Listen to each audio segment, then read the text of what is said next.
So I managed to kill a cactus. Not proud of that, but it happened. So now I'm having a funeral for it.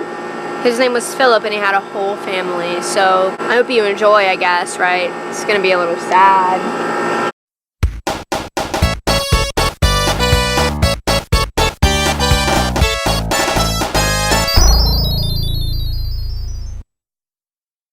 What's happening? Wait. Someone called me and I was like, I'm at a funeral, and they were like, oh, sorry. And I'm like, now you don't call me for the rest of the day. It's a good thing. We gather here today to commemorate the life of Philip, one of my cacti. Where is he? Here. Should you? Oh, the open casket got real there. It's gonna. Do we have a nice shovel to bury him with? No, we couldn't find the shovels. Can I be the cameraman? You wanna be the cameraman? You can do that. Should I find a shovel before we commence? I was just jumping back there. No, I'm married. I wanted to lower him into the ground. You can get some string and we'll lower him into the ground. Okay. Funeral hair. Anyway, I met Philip through a friend. She handed him to me around Christmas time in 2016, and I accepted him and adopted him, and I loved him. For 2 years, he sat in my kitchen on a shelf, and he thrived in indirect sunlight.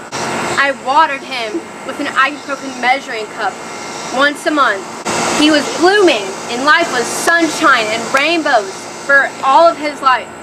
This sounded really long, like when I was writing it. Now I'm realizing that it's really short.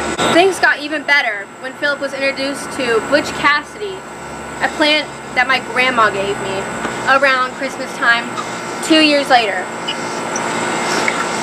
Philip was 2 years old at this time, and together Philip and Butch Cassidy bloomed for 6 months on my bedroom shelf in indirect sunlight. Before I knew it, Philip was a husband and a father of 2 girls, Barbara and Susan. Though Philip's life was mostly happy, like many of us, he also faced some hardships. He was frequently attacked by 2 different cats. After 6 months of love, his significant other...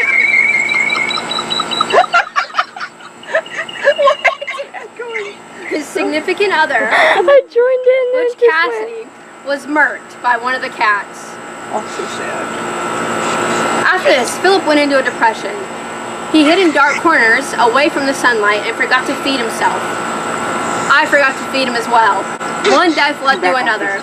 Thank you. Philip leaves behind a brother, Lil Prick, and his 2 daughters, Barbara and Susan, as well as his human family and estranged other cacti that she picked up at Home Depot. To end this eulogy, I will use an Emily Dickinson quote. That it will never come again is what makes life so... I think I wrote sweet. I don't remember. It looks like sweat. Alright. So, I never watered him. Philip was like a father to me. But not all great losses are great sadness. We have to commemorate life as we live it. Philip was such an amazing man. Even in his depressing state, he could always give words of wisdom. Just as, always remember him sitting there, photosynthesizing all day. And the one thing he would always tell me would be, that's how I remember Philip. Such a great man. Such an amazing loss. Touching. Really hit home. We will miss him very dearly.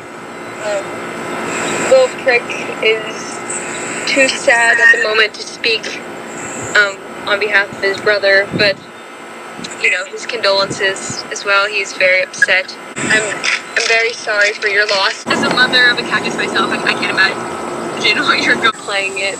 I'm not that heavy. Should I back it off? Talking about God right now. Okay, here we go. Here we go. There we go. Oh, he gets put in the ground. How did you want this one exactly? Amazing grace, how sweet the sound that saved a wretch like me. I once was lost,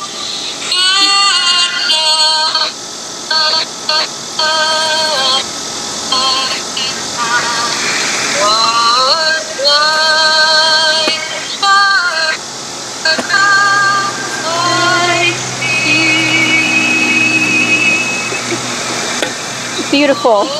Oh, I thought it was done. It'll get better. We're praising the Lord right now.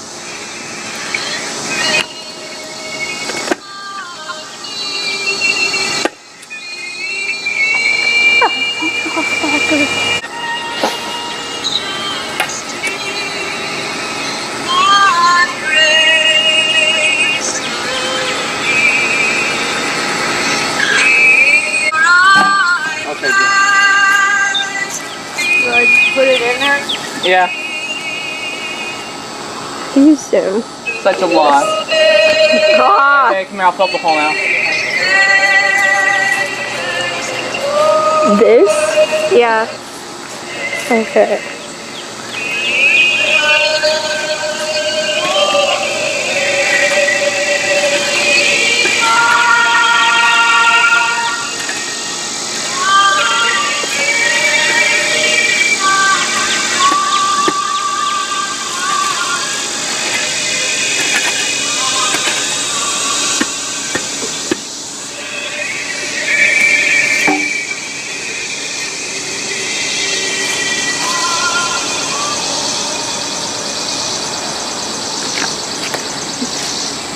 Looking up funeral song. These the kids. Yeah. So here is, I think, I don't have their name tags. I think this one's Barbara and I think this one's Susan.